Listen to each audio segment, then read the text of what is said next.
Hello everyone, welcome to mind boosting classes. इस video में हम class 7 civics chapter 3 how the state government works देखने वाले हैं। चलिए इस वीडियो को शुरू करते हैं। उससे पहले अगर आपने अभी तक हमारे चैनल को सब्सक्राइब नहीं किया तो जल्दी से सब्सक्राइब ज़रूर कर दीजिएगा। How the state government works यानी स्टेट गवर्नमेंट कैसे काम करती है। तो पिछले साल यानी क्लास 6 में we discussed the fact that government works at 3 levels. Government 3 levels पे काम करती है, लोकल, स्टेट और नेशनल। हमने लोकल गवर्नमेंट के वर्क के बारे में डिटेल में जाना था। इस चैप्टर में हम जानेंगे the work of the government at the state level. हम जो स्टेट लेवल की गवर्नमेंट होती है उसके वर्क के बारे में थोड़ा डिटेल में पढ़ने वाले हैं। और ये how does this take place in democracy, democracy में ये कैसे काम आती है, क्या इसका रोल होता है, और जो मेंबर होते हैं लेजिस्लेटिव असेंबली में उनका क्या रोल होता है, एमएलए मिनिस्टर्स क्या होते हैं, पीपल अपने व्यूज़ या डिमांड कैसे एक्सप्रेस करते हैं, how do people express their views और डिमांड एक्शन फ्रॉम गवर्नमेंट। और हम इन सारे क्वेश्चंस के जवाब देखेंगे इस चैप्टर में, सभी के जवाब जानने वाले हैं। तो चलिए हम यहाँ से शुरू करते हैं। हुज रिस्पॉन्सिबिलिटी है, look at this, it says that there is a water shortage in our state and people are falling sick. तो ये न्यूज़पेपर पढ़ते हैं और उसमें लिखा होता है कि ये कह रहा है, न्यूज़पेपर में लिखा होता है कि वाटर शॉर्टेज है हमारे स्टेट में, हमारा जो स्टेट है उसमें वाटर शॉर्टेज हो गया और काफ़ी सारे जो लोग हैं वो बहुत ज़्यादा बीमार पड़ रहे हैं। Second picture, in many villages people were found to be drinking unclean water. Streams have dried up and so have tanks. In the worst affected areas, villagers have been carrying water across great distances. तो काफ़ी गाँव में लोग जो है unclean water P रहे हैं और इसी वजह से वो बीमार पड़ रहे हैं। सूख गया है पानी और टैंक में भी पानी ख़त्म हो गया है। और जो सबसे ज़्यादा बुरे हालात हैं जिन जगहों के, वहाँ पर तो गांव वाले क्या कर रहे हैं, वहाँ पर उन लोगों को बहुत दूर दूर से पानी लाना पड़ रहा है और बहुत मुश्किलें हो रही हैं। People at the district HQ Patalpuram receive water supply once in 3 days। Patalpuram का एक डिस्ट्रिक्ट है, वहाँ पर तो लोग 3 दिन में लोगों को सिर्फ एक बार वाटर सप्लाई मिलता है। The district hospital here is overflowing with patient. और यहाँ का डिस्ट्रिक्ट हॉस्पिटल में बहुत सारे पेशेंट्स आ रहे हैं, ओवरफ्लोइंग हो रहा है पेशेंट से। Large number of whom are children with acute diarrhoea. तो यहाँ पर काफ़ी लार्ज नंबर के ऐसे बच्चे हैं जिन्हें डायरिया है। तो ये सब किस वजह से, किसकी रिस्पॉन्सिबिलिटी है इस सब को सही करना और ये क्यों हो रहा है, हुज रिस्पॉन्सिबिलिटी यहाँ लिखा गया है। तो on the TV news this से 10 people have died from diarrhea, is that possible, can one really die from it। TV news में कहा जा रहा है डायरिया से 10 people की मौत हो चुकी है, 10 लोग मर चुके हैं। क्या ऐसा सच में हो रहा है? डायरिया से लोग मर भी सकते हैं। फिर ये बोलते हैं कौन जानता है, just hope I don't get it. वो बोल रहे हैं कि मैं होप कर रही हूँ कि मुझे डायरिया ना हो। उस शाम क्या होता है, my mother said not to have any ice drinks from the market. She gave one of her lectures this morning. You have to be responsible for your health, Sharon। तो ये बताती है कि मेरी मम्मी कह रही थी कोई भी आइस ड्रिंक नहीं पीनी मार्केट से, और लेक्चर दे रही थी मुझे सुबह कि तुम्हें अपनी हेल्थ के लिए तुम खुद ही रिस्पॉन्सिबल होती हो स्टूडेंट, तो इसलिए प्लीज़ तुम मत करना कोई भी ड्रिंक आइस की ड्रिंक्स मार्केट से मत ख़रीदना। जो जैसे बहुत सारी कोल्ड ड्रिंक्स आती हैं, तो मार्केट से कोई भी चीज़ नहीं खानी पीनी, उसकी मम्मी ने स्ट्रिक्टली मना कर दिया था। ये बोलती है हाँ। सडनली क्या होता है, स्टॉप करता है कोई उन्हें। कौन? पुलिस वाली है यहाँ पर, लेडी है, वो स्टॉप करती है इन दोनों को। The road is block due to the rally, they have grade the MLA's residence. तो वो कहते हैं कि MLA का जो रेजिडेंस था, MLA के आसपास का जो इलाका था वो पूरा रैली से भरा हुआ था, तो इस वजह से ये इन्हें रोक देती हैं। Really why has he done something, हाँ, they see more angry about what he hasn't done. तो वो पूछते हैं कि इतने सारे लोग क्यों इकट्ठे हैं, क्या एमएलए जी ने कुछ कर दिया है? तो ये कह रही हैं नहीं, वो सारे लोग इस बात पे ज़्यादा गुस्सा हैं कि उसने क्या किया, नहीं किया। And we demand that the authorities take immediate action to bring the public health situation under control, our MLA must take the responsibility for this.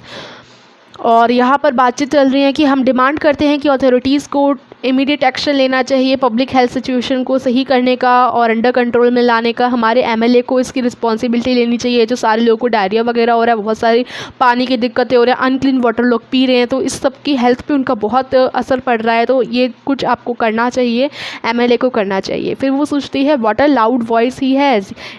वो जो पहली लड़की थी वो सोचती है कितनी तेज़ वॉइस में ये बात कर रहा है, ये कोई ना कोई लीडर होगा या कुछ तो होगा। तो ये बोलती है दूसरी लड़की, Shri I saw him on TV too, he is a member of the opposition. हाँ, मैंने उसे टीवी पे देखा था, वो एक अपोजिशन का मेंबर है। तो अब बहुत सारे सवाल आपके मन में आ रहे होंगे। पहला सवाल होगा कि एमएलए क्या होता है, हु इज़ एमएलए। तो एमएलए कौन होता है? तो अबव सेक्शन में जो अबव हमें कहानी दे रखी थी उसमें हमने जाना, हमने रीड किया पटलपुरम की इवेंट्स के बारे में। You may be familiar with some official names. आपको कलेक्टर, मेडिकल ऑफिसर एक्सेट्रा इन नाम्स को तो आप जानते भी होंगे। एमएलए भी आपने कई बार सुना होगा। और लेजिस्लेटिव असेंबली, क्या आपने सुना है कि आप अपने एरिया के एमएलए को जानते हैं? तो आपको पता है कि वो किस पार्टी से बिलोंग करता है?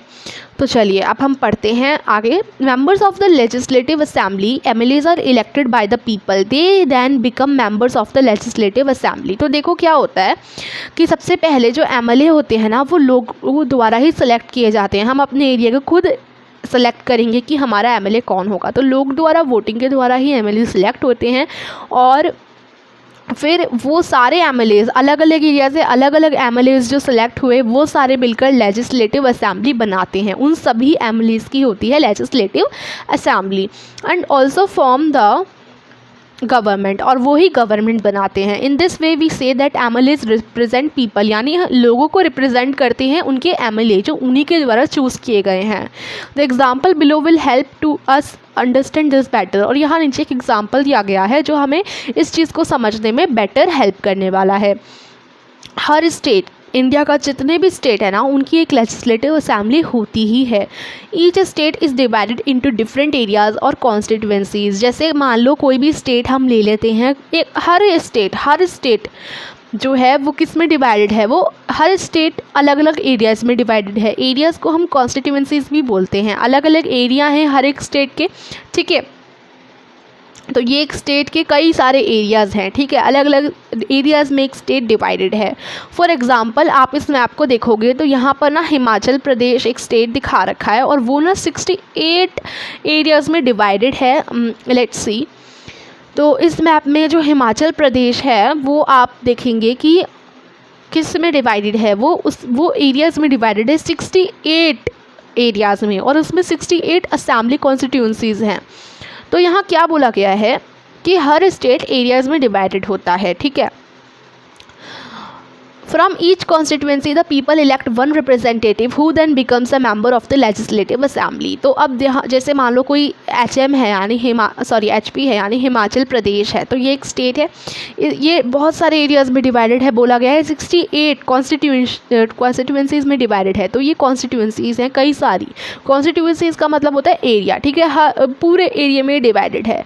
अब जो हर एक कॉन्स्टिट्यूंसी से ना लोग जो है, जैसे इस पहला एरिया कोई आया, इस एरिया के लोग अपने एमएलए को चूज़ करेंगे, दूसरे एरिया के लोग भी अपने एक रिप्रेजेंटेटिव को चूज़ करेंगे। रिप्रेजेंटेटिव क्या होता है, चूज़ कर हम जो नेता बनाते हैं, तो हम हर कोई अपने अपने एरिया से एक एक रिप्रेजेंटेटिव को चूज़ करेगा। वोटिंग से ये सब होता है, ठीक है। चूज़ करने के बाद हर एरिया से चूज़ हो गया।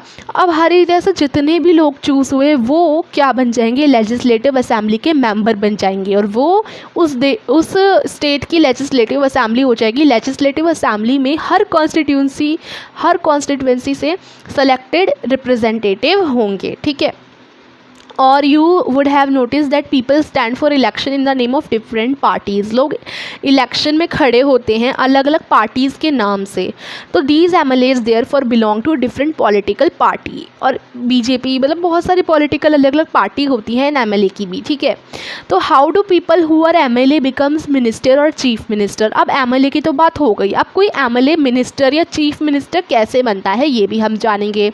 सीएम कैसे बनता है। A political party whose MLAs have won more than half the number of constituencies in a state can be said to be in a majority। तो अगर एक पॉलिटिकल पार्टी है जिसके एमएलए अगर एक पॉलिटिकल पार्टी है जिसके एमएलएज को ज़्यादा मिले हैं, मतलब ज़्यादा वो जीती हैं कॉन्स्टिट्यूंसीज, तो उस को हम मेजॉरिटी में मानते हैं। जैसे मान लो कोई भी एक पार्टी है, उस पार्टी के एमएलएज हैं, ठीक है, उस पार्टी के एमएलएज हैं, तो उन एमएलएज को ज़्यादा, जैसे बहुत सारे एरियाज़ हैं, सभी एरियाज़ में से, मतलब जैसे मान लो 10 एरियाज़ हैं, 10 एरियाज़ में से 7 एरियाज़ ने उसी पार्टी के एमएलएज को चूज़ किया है, तो वो पार्टी जो है ज़्यादा चूज़ की गई है, यानी वो मेजॉरिटी में रहेगी। Okay, the political party that has the majority is called the ruling party. और जिस पार्टी की मेजॉरिटी होगी उसको हम रूलिंग पार्टी कहेंगे। और उस रूलिंग पार्टी के और बाकी के जो मेंबर्स हैं उनको हम अपोजिशन कहेंगे। And all other member are called opposition. तो जो पार्टी मेजॉरिटी में है उस पॉलिटिकल पार्टी को तो हम रूलिंग पार्टी कहेंगे, और बाकी के बचे अदर मेंबर्स उनको हम कहेंगे opposition. For example, the Legislative Assembly of the State of Himachal Pradesh has 68 MLA constituencies। अब मैंने आपको बताया कि हिमाचल प्रदेश की जो लेजिस्लेटिव असेंबली है ना, उसमें 68 MLA कॉन्स्टिट्यूंसीज़ हैं, ठीक है। यहाँ पर अगर आप देखें तो ये the state of Himachal Pradesh is coloured purple in the above thumbnail map of India using a pencil outline the following. तो ये तो आपको काम दिया गया है, एक आप इसको पढ़ सकते हैं। तो हाँ, तो हमने पढ़ा कि जो है हिमाचल प्रदेश में 68 MLA कॉन्स्टिट्यूंसीज़ हैं। उसके बाद यहाँ लिखा गया है candidates from various political parties won 2017 assembly elections and become MLAs। तो अब जो थे कैंडिडेट्स थे अलग अलग पॉलिटिकल पार्टी से होते हैं, सारे के सारे लोग हैं ना, तो जितने भी अलग अलग पॉलिटिकल पार्टी से थे सारे लोग, तो उन्होंने 2017 की असेंबली इलेक्शन जीती और एमएलए बने, ठीक है। Since the total number of MLAs in the legislative assembly is 68 लोग एमएलए बने, क्योंकि 68 एरियाज थे, हर एरिया से एक बनेगा तो 68 लोग एमएलएज बनेंगे। और political party would have needed to have more than 34 MLAs in order to gain a majority. और अगर एक पार्टी को मेजॉरिटी लेनी है तो उस पॉलिटिकल पार्टी से कम 34 एमएलए बने होने चाहिए। तो अभी देखेंगे हम लोग कि 68 एमएलएज बने। अब अगर इन 68 में से पूरे के पूरे 34 से ज़्यादा, जैसे इन 68 एमएलएज में से सपोज़ हम मानते हैं कि इन 68 एमएलएज में से 48 एमएलए एक ही पार्टी से बने हैं, सेम पार्टी से 48 एमएलएज बने हैं, तो वो जो पॉलिटिकल पार्टी होगी ना वो मेजॉरिटी में होगी, उसको हम रूलिंग पार्टी कहेंगे। तो बोला गया है द भारतीय जनता पार्टी जो बीजेपी है, आपने सुना होगा, with 44 MLAs had the majority. अब ये यहाँ एग्जांपल दिया गया कि 68 उसमें एमएलए बने, 68 में से पूरे के पूरे 44 एमएलएज ना बीजेपी के थे, यानी भारतीय जनता पार्टी से थे। तो अब जो बीजेपी है वो रूलिंग पार्टी हो गई, और बाकी जो एमएलएज है ना, all other MLAs become the opposition, और बाकी की जो पॉलिटिकल पार्टीज़ के एमएलए हैं वो सारे अपोजिशन बन गए, ठीक है, उनको हम अपोजिशन कहते हैं, opposition. In this case the Indian National Congress यानी INC was the major opposition party since it had the largest number of MLAs after the BJP से जस्ट नीचे ही INC आई थी, क्योंकि INC के भी काफ़ी वोट्स थे। सपोज़ कीजिए बीजेपी के 44 एमएलएज बन रहे हैं बीजेपी पार्टी से, और INC से सिर्फ 30 बने, ठीक है, और बाकी की जो और पार्टी बची उसमें से किसी में 28 बने, किसी में 12, ठीक है। तो अब 44 से जस्ट नीचे तो 30 आता है, यानी सेकंड नंबर तो INC का ही था। तो INC जो है मेजर अपोजिशन पार्टी होगी, यानी just highest number of vote इसको भी मिले हैं, लेकिन बीजेपी से कम है, ठीक है, INC के। तो INC क्या हो गई हमारी, ये जो पार्टी है ये अपोजिशन हो गई। तो आई होप आप समझ गए होंगे। तो जो पार्टी मेजॉरिटी में होती है उसके अपोजिशन क्या होती है, उसके अपोजिशन दूसरी पार्टीज़ होती हैं। सिंस इट, हाँ तो आगे हम पढ़ते हैं, among the opposition were other parties including those who had been elected as independent candidates. तो यही यहाँ बात की गई है।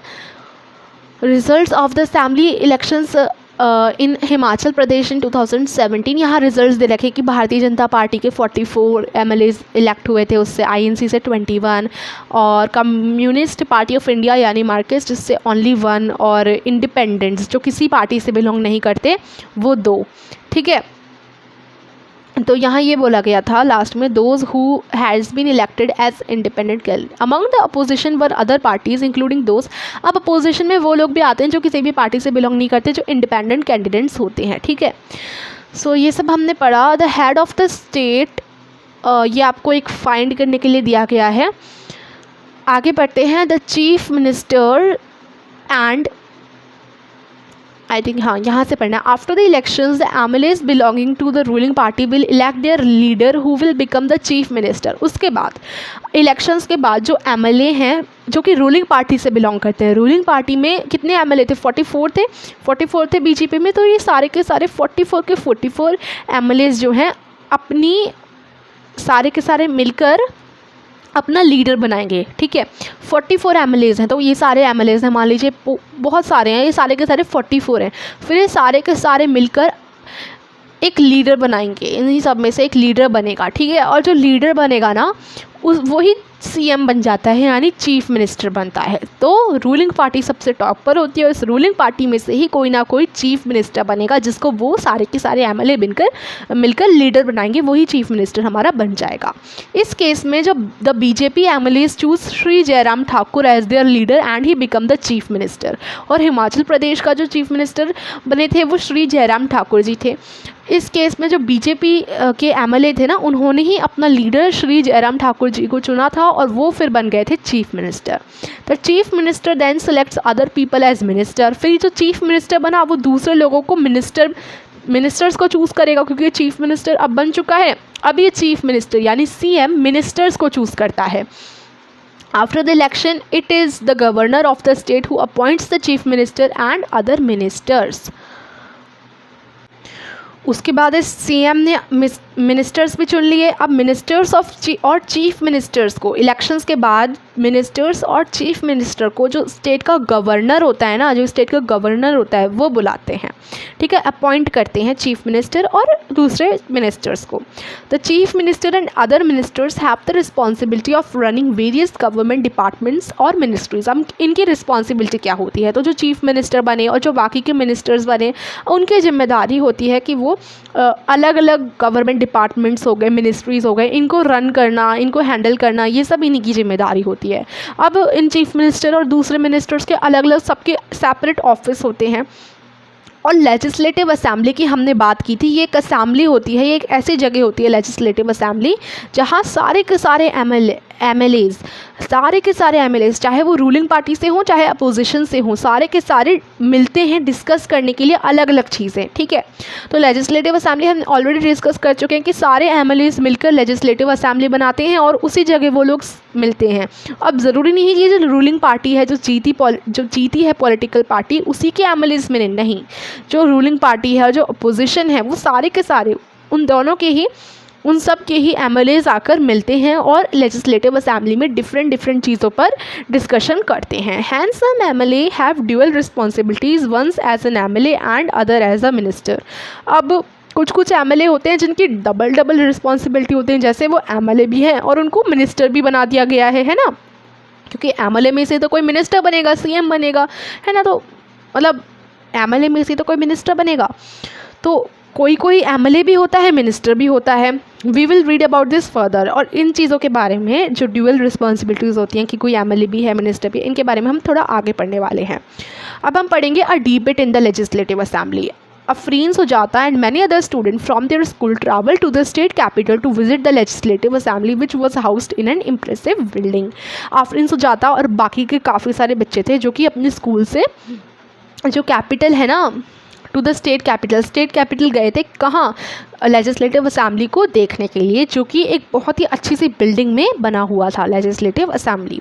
चिल्ड्रन बहुत ज़्यादा एक्साइटेड थे और सिक्योरिटी चेक के बाद उन्हें ऊपर ले जाया गया।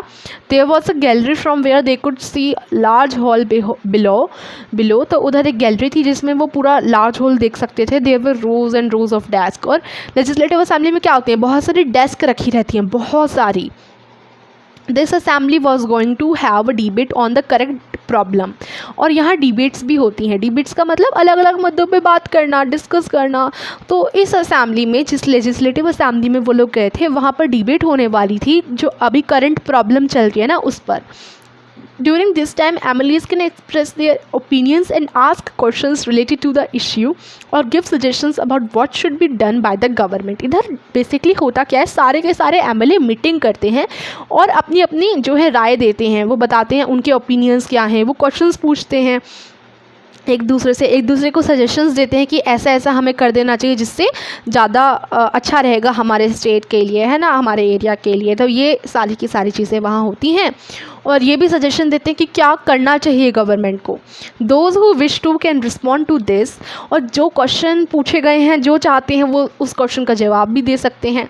The minister then replies to the questions and try to assure the assembly that adequate steps are being taken. अब मिनिस्टर बैठा होता है एक जगह, फिर वो मिनिस्टर सारे क्वेश्चंस के जवाब भी देते हैं, रिप्लाई करते हैं और ट्राई करते हैं to assure the assembly that adequate steps are being taken, और असेंबली को भी अश्योर करते हैं कि सही मात्रा में जो स्टेप्स हैं वो लिए जाएंगे। The chief minister and other ministers have to take decisions and run the government. सबसे टॉप पे चीफ मिनिस्टर, दूसरे मिनिस्टर होते हैं, ये जो बनते हैं, है ना, तो ये इनको ही क्या करने पड़ते हैं, डिसीजन लेने पड़ते हैं और गवर्नमेंट को चलाना होता है। हमने ज़्यादातर सुनते हैं हम लोग या उन्हें देखते हैं न्यूज़ चैनल पे, पेपर्स में, है ना। However, whatever decisions are being taken have to be approved by the member of the legislative assembly. ऐसा नहीं है सीएम ने अकेले ही फैसला कर लिया और वो डिसीज़न ले लिया, नहीं, सारे के सारे एमएलए से उन्हें राय लेनी पड़ती है कि ये सही चीज़ है कि नहीं है, और सीएम और सारे मिनिस्टर को कोई भी डिसीज़न लेने से पहले उन्हें अप्रूव करवाना पड़ता है लेजिस्लेटिव असेंबली से। In a democracy these member can ask questions, debate an important issue, decide where money should be spent etcetera. Democracy में, यानी इंडिया एक डेमोक्रेटिक कंट्री है, तो डेमोक्रेसी में ये जो मेंबर है क्वेश्चंस पूछ सकते हैं, यानी जो लेजिस्लेटिव असेंबली के मेंबर हैं क्वेश्चंस पूछ सकते हैं, डिबेट कर सकते हैं किसी इंपॉर्टेंट इशू पर, डिसाइड कर सकते हैं कि पैसा कहाँ खर्च होना चाहिए और कहाँ नहीं होना चाहिए। उनकी मेन अथॉरिटी होती है ये। तो अब बात करते हैं MLA 1 की। इन माई कॉन्स्टिट्यूशन, अब यहाँ वो पूरी कन्वर्सेशन बताई गई है कि वो क्या क्या बोलते हैं। In my constituency of Akhandgaon during the last 3 weeks there were 15 deaths of diarrhoea. I think it is a shame that the government has not be able to check the situation of a simple problem like diarrhoea while proclaiming itself to be a champion of technology. I would call the attention of the minister in charge of health to take immediate measures to control the situation. तो अब MLA 1 की बात की गई है, यानी किसी area के जो MLA हैं वो किस, यहाँ पर अखंडगांव के कोई MLA हैं, वो पहले MLA हैं जो यहाँ शुरू करते हैं टॉपिक को। वो बोलते हैं कि मेरी जो एरिया है अखंडगांव में, वहाँ पर लास्ट 3 हफ्तों से 15 मौतें हो चुकी हैं। किसकी वजह से? डायरिया की वजह से। मुझे लगता है काफ़ी ज़्यादा शेम होना चाहिए गवर्नमेंट के ऊपर, मतलब इतना बहुत ज़्यादा ऐसा नहीं होना चाहिए, क्योंकि गवर्नमेंट को चेक करना चाहिए सिचुएशन को। और एकदम सिंपल प्रॉब्लम है डायरिया, लेकिन डायरिया से डेथ हो रही है, तो ये काफ़ी शेम है गवर्नमेंट के लिए, है ना। तो और गवर्नमेंट तो खुद को चैम्पियन ऑफ टेक्नोलॉजी कहती है। तो मैं अटेंशन दिलवाना चाहूँगा मिनिस्टर की इन चार्ज ऑफ हेल्थ, और कहना चाहूँगा कि इसके लिए, इस सिचुएशन को कंट्रोल करने के लिए आपको अभी इमीडिएट एक्शंस लेने चाहिए। फिर MLA 2 की बारी आती है। MLA 2 कहते हैं, my question is why are government hospital is such a bad situation. वो क्वेश्चन पूछते हैं कि मेरा क्वेश्चन यह है कि गवर्नमेंट हॉस्पिटल इतने बैड सिचुएशन में क्यों है, और गवर्नमेंट जो है प्रॉपर डॉक्टर्स को अपॉइंट क्यों नहीं कर रही, और मेडिकल स्टाफ भी क्यों नहीं है, other medical staff in the district. I would also like to know how the government plans to deal with this situation. और मैं ये भी जानना चाहता हूँ कि गवर्नमेंट क्या क्या प्लान कर रही है इस सिचुएशन से डील करने का, जो कि लार्ज नंबर ऑफ पीपल को अफेक्ट कर रहा है और बहुत ज़्यादा बढ़ता जा रहा है। ये एक एपिडेमिक है। तो अब MLA 3 की बारी। तो इस तरीके से वो अपने इश्यूज़ उठाते हैं, अपने एरिया के बारे में बताते हैं। फिर MLA 3 कहते हैं कि मेरी कॉन्स्टिट्यूंसी है टोल पट्टी में, इसमें भी काफ़ी सीरियस शॉर्टेज है वाटर का। जो औरतें हैं वो 3 से 4 किलोमीटर दूर जाती हैं पानी कलेक्ट करने के लिए। और कितने tanker, how many tankers have been put into service to supply water, कितने टैंकर हमें लगाने पड़ेंगे सर्विस में वाटर को सप्लाई करने के लिए, कितने वेल और पॉन्ड को क्लीन करना पड़ेगा। How many well and ponds have been clean and disinfected. ठीक है, तो वो भी क्वेश्चन उठाते हैं कि हमारे डिस्ट्रिक्ट में भी शॉर्टेज हो रहा है वाटर का। ऐसे ही MLA 4 कहते हैं, वो बोलते हैं कि जस्ट मेरे सारे के सारे साथी हैं, यानी जो बाकी के MLAs हैं जिन्होंने ये पुट किया है ये सवाल और ये इश्यू उन्होंने उठाया है कि वाटर की शॉर्टेज वगैरह हो रही है, तो आई थिंक ये ज़्यादा ही स्ट्रेच कर रहे हैं, टॉपिक को बढ़ा चढ़ा के बोल रहे हैं। जो गवर्नमेंट है उसने काफ़ी स्टेप्स ले लिए हैं इस सिचुएशन को कंट्रोल करने के लिए। वाटर टैंकर्स भी हर जगह बढ़ चुके हैं, सर्विस में आ चुके हैं, ORS पैकेट्स डिस्ट्रीब्यूट हो रहे हैं और गवर्नमेंट सब कुछ कर रही है लोगों के हेल्प करने के लिए। तो ये जो है इन सबको गलत ठहराते हुए बोल रहे हैं कि गवर्नमेंट तो सब कुछ कर रही है। अब बाकी MLA 5 बोलते हैं, we have very poor facility, हमारे हॉस्पिटल में बहुत पुअर फैसिलिटी है। हॉस्पिटल में कोई डॉक्टर ही नहीं रहते हैं, कभी कभी कोई मेडिकल स्टाफ भी नहीं होता है, अपॉइंट नहीं किया जाता। लास्ट फ्यू ईयर से, कुछ सालों से तो मेडिकल स्टाफ भी नहीं है, वो अपना बताते हैं। दूसरे हॉस्पिटल में जो डॉक्टर हैं वो लंबी छुट्टी के लिए गए हैं। ये तो बड़ी शर्मनाक बात है और मैं सोचता हूँ कि सिचुएशन जो है बेकार तो है ही, लेकिन बेकार से बदतर होती जा रही है। हम कैसे इंश्योर करें that ORS packets reach all families in affected areas, जहाँ जहाँ ये सब डायरिया वगैरह बढ़ रहा है वहाँ पर ORS पैकेट हर फैमिली को मिल रहे हैं, ये हम कैसे इंश्योर करें। MLA 6 बोलते हैं the opposition members are unnecessarily blaming the government. अब ये जो बाकी MLA है ना, ये MLA जो सपोर्ट में बोल रहे हैं गवर्नमेंट की, गवर्नमेंट सब कुछ करिए, ये MLA तो रूलिंग पार्टी से हैं। और बाकी अपोजिशन के मेंबर्स बोल रहे हैं कि गवर्नमेंट कुछ नहीं कर रही है, हमारे हालात बहुत गलत हैं हमारे एरियाज़ के और बहुत ख़राब होते जा रहे हैं। अब ये जो MLA है वो बोल रहे हैं कि जो अपोजिशन मेंबर्स हैं, यानी जो अपोजिशन पार्टी के मेंबर्स हैं, वो अननेसेसरी गवर्नमेंट को ब्लेम कर रहे हैं। जो पिछली गवर्नमेंट थी उसने कोई ध्यान वगैरह नहीं दिया था, हम यहाँ पर बहुत ज़्यादा ध्यान दे रहे हैं, गार्बेज वगैरह क्लियर करवा रहे हैं और आसपास सालों से गार्बेज पड़ा हुआ था, हमने ही क्लियर करवाया है वो सब। तो वो बोल रहे हैं कि हम एकदम अच्छा काम कर रहे हैं और ये रूलिंग पार्टी के MLAs बता रहे हैं। ठीक है, तो इस तरीके से थोड़ी डिबेट टाइप की चलती है यहाँ पर। कभी आप देखें तो देखो यहाँ, हाँ पिक्चर भी दे रखी है यहाँ पर, देखो इस तरीके से बहुत सारी डेस्क होती हैं, आपने देखा भी होगा। तो इस तरीके से चलता है सारी के सारी डिबेट वगैरह। In the earlier section you have read about a debate in legislative assembly. इस तरीके से लेजिस्लेटिव असेंबली में डिबेट हुई थी। The members were debating the action taken or not taken by the government. और वहाँ डिबेट की जा रही थी कि कौन से एक्शन लिए हैं गवर्नमेंट ने, कौन से नहीं लिए हैं।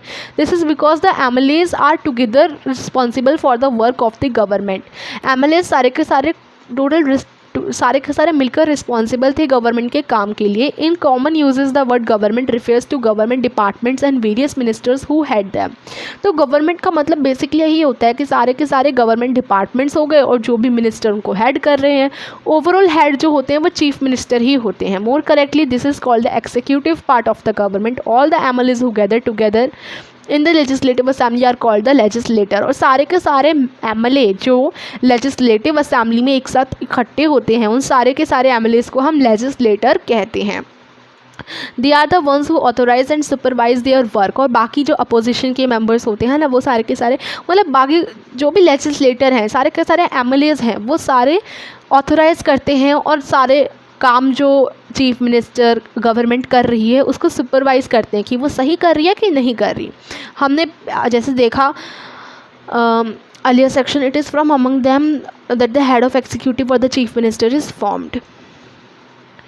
As we saw in the earlier section, it is from among them that the head of the executive or the chief minister is formed. Next आता है working of the government. The legislative assembly is not the only place where opinions are expressed about the work of the government and the action is demanded. You will find newspaper, TV channel and other organisation regularly talking about the government. तो legislative assembly में ही ऐसा नहीं होता जहाँ पर चर्चे होते हैं कि कैसा गवर्नमेंट काम कर रही है, क्या क्या एक्शन लेने चाहिए। सिर्फ आप लेजिस्लेटिव असेंबली में ही नहीं, डेली अखबारों में, TV चैनल में और ऑर्गेनाइजेशन अलग अलग प्रकार की इसके बारे में, इन मुद्दों के बारे में हर रोज़ ही लगभग बात करती हैं गवर्नमेंट के बारे में। In a democracy there are various ways through which people can express their views and also take action. अगर आपको एक डेमोक्रेसी में यानी जहाँ पर लोग ही अपने नेता को चुनते हैं तो वहाँ पर क्या है, काफ़ी मतलब अलग अलग तरीके होते हैं जिससे लोग अपनी व्यूज़ को एक्सप्रेस कर सकते हैं और एक्शन भी ले सकते हैं।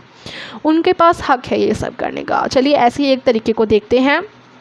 तो यहाँ बात की गई है प्रेस कॉन्फ्रेंस की। Let's read. Soon after the discussion in the assembly there was a press conference organised by the health minister. तो जैसे ही असेंबली में सारी डिस्कशन हो जाती है, एक प्रेस कॉन्फ्रेंस ऑर्गेनाइज की गई थी हेल्थ मिनिस्टर के द्वारा। तो वहाँ पर large number of people from different newspapers were present. Newspapers से अलग अलग जो पत्रकार वगैरह हैं वो वहाँ सारे आते हैं। The minister and some government officials were also present. Minister और कुछ गवर्नमेंट ऑफिशियल्स भी वहाँ प्रेजेंट होते हैं प्रेस कॉन्फ्रेंस में। The minister explain the steps the government had taken. वहाँ पर मिनिस्टर समझाते हैं कि क्या क्या स्टेप्स गवर्नमेंट ने लिए हैं। जो रिपोर्टर होते हैं सारे के सारे प्रेस कॉन्फ्रेंस में इकट्ठे होते हैं, वो काफ़ी सारे क्वेश्चन पूछते हैं नेताओं से इस मीटिंग में। ये आप देखते भी होंगे टीवीज़ वगैरह में। These discussions were then reported in different newspapers. फिर न्यूज़पेपर्स में भी, अखबारों में भी खबर आती है। During the next week, the Chief Minister and the Minister for Health visited Patalpuram district. अब Chief Minister और Health Minister Patalpuram district में गए। किसके लिए? Minister for health. हाँ, मतलब वहाँ का थोड़ा वो उस एरिया में थोड़ी हालत ख़राब थी, यहाँ डायरिया वगैरह और वाटर शॉर्टेज हो रही थी, तो इसलिए डिस्ट्रिक्ट में वो गए देखने। वो फैमिलीज़ के पास गए जो अपने रिलेटिव्स को और खो चुके थे, और उन लोगों के पास गए जो हॉस्पिटल्स में है। The government announced a compensation for the families. The chief minister also said that he thought that problem was not only one of sanitation but also of a lack of clean drinking water. तो यह बोला गया है कि government बोलती है कि जितना भी नुकसान हुआ है, जिनके भी रिश्तेदार वगैरह जिन्होंने खोए हैं डायरिया वगैरह से, तो उनके वो भरपाई करेंगे। और चीफ मिनिस्टर ने ये भी कहा कि उन्होंने ये सोचा है कि जो प्रॉब्लम है वो सिर्फ सैनिटेशन की वजह से नहीं है, बल्कि जो क्लीन ड्रिंकिंग वाटर है ना, उसकी कमी है, इस वजह से भी ये प्रॉब्लम हो रही है। उन्होंने बोला कि high level inquiry committee will be asked to look into the needs of the district to provide sanitation facilities and would request the Minister for Public Work to take care of the need of proper water supply in the region. फिर वो बोलते हैं कि हम high level inquiry committee से पूछेंगे और उनसे बोलेंगे कि वो ज़रा देखें इस मामले को, और जो डिस्ट्रिक्ट है उनकी नीड्स को देखें और उन्हें सैनिटेशन फैसिलिटीज़ प्रोवाइड करवाएं, साफ़ सफाई वगैरह रखवाएं। और मिनिस्टर से भी चीफ मिनिस्टर ने रिक्वेस्ट करेंगे कि वो पब्लिक वर्क्स के लिए, जिससे प्रॉपर वाटर सप्लाई आ सके ऐसे इलाकों में जहाँ शॉर्टेज हो रहा है वाटर का। उसके बाद यहाँ पर एक न्यूज़पेपर है, न्यूज़पेपर में से खबर आती है तो वो दिखा रखा है। As you saw above, the people in power like the chief minister and the minister have to take action. जो पावर में होते हैं लोग जैसे चीफ मिनिस्टर, मिनिस्टर, इनको एक्शन लेना ही पड़ता है। They do so through various departments like public works department, the agriculture department, the health department, the education department, so on.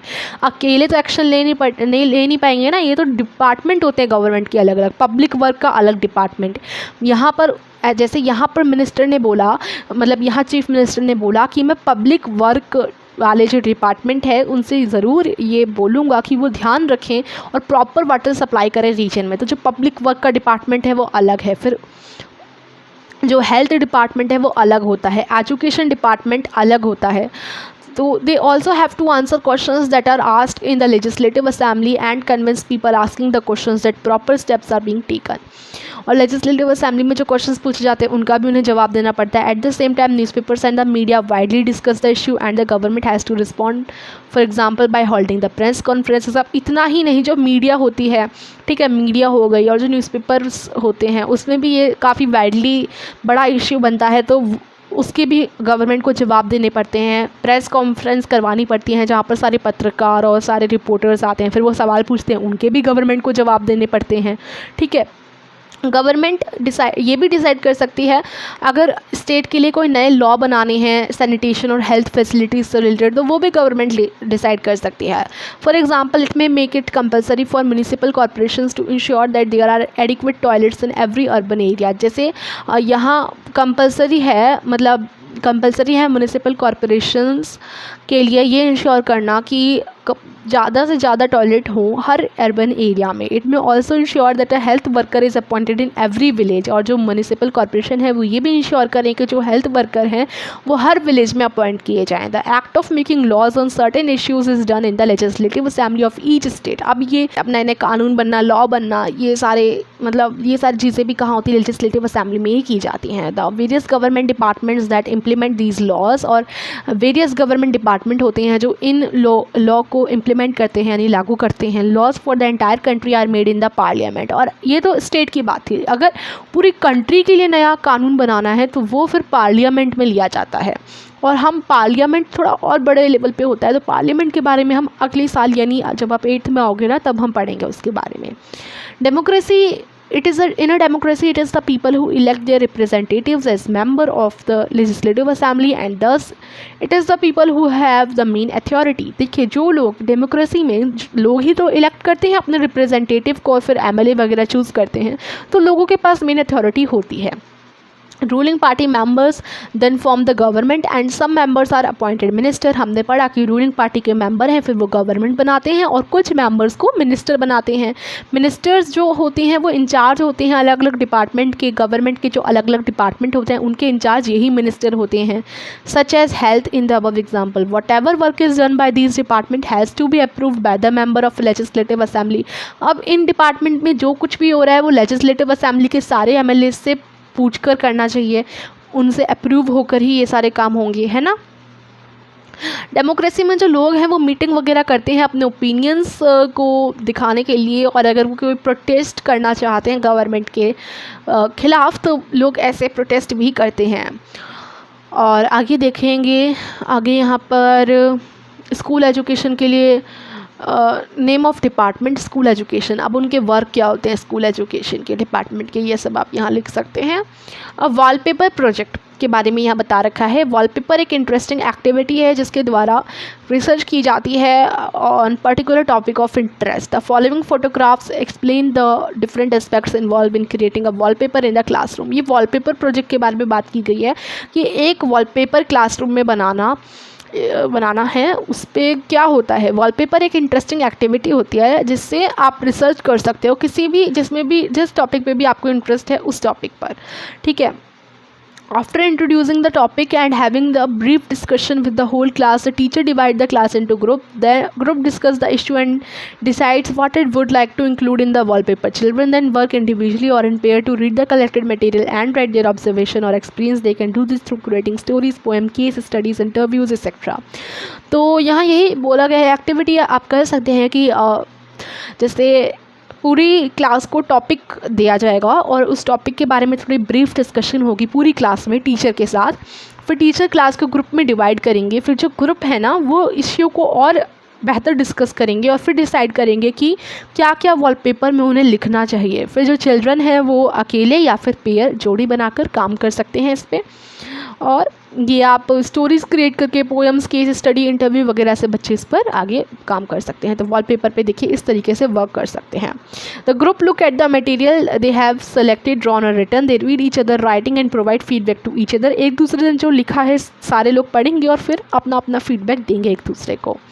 वो डिसीज़न लेंगे कि क्या और इंक्लूड होना चाहिए और फिर अपना एक फाइनल करेंगे वॉलपेपर का लेआउट, ठीक है। तो ये वॉलपेपर प्रोजेक्ट है। जैसे यहाँ पर देखो ये फाइनल हो चुका है। Each group then present the wallpaper to the entire class. फिर जब वो डिसाइड कर देंगे तो अपना अपना वॉलपेपर हर ग्रुप पूरी क्लास को दिखाएगा।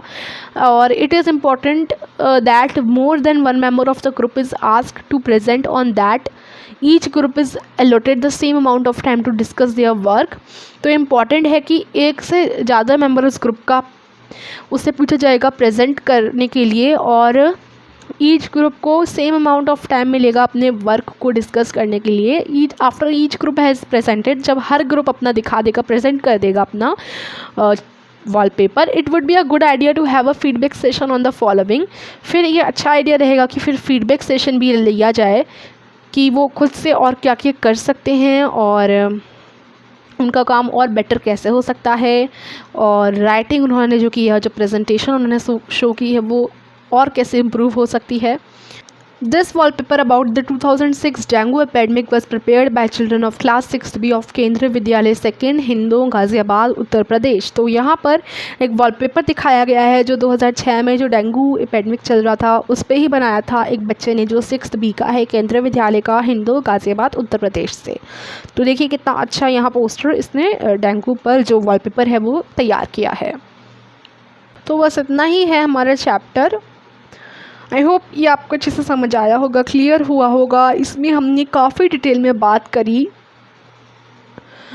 हमारी स्टेट गवर्नमेंट के बारे में, स्टेट लेवल की जो गवर्नमेंट होती है, एमएलएज वगैरह जितने भी स्टार्टिंग में क्वेश्चंस थे और सारी चीज़ें थी उन सब की हमने बात करी। सो आई होप ये वीडियो आपको पसंद आया होगा, समझ आया होगा। अगर वीडियो पसंद आए तो वीडियो को लाइक करना। और हाँ, इस चैप्टर का बुक वर्क ऑलरेडी मैंने बना चुकी हूँ।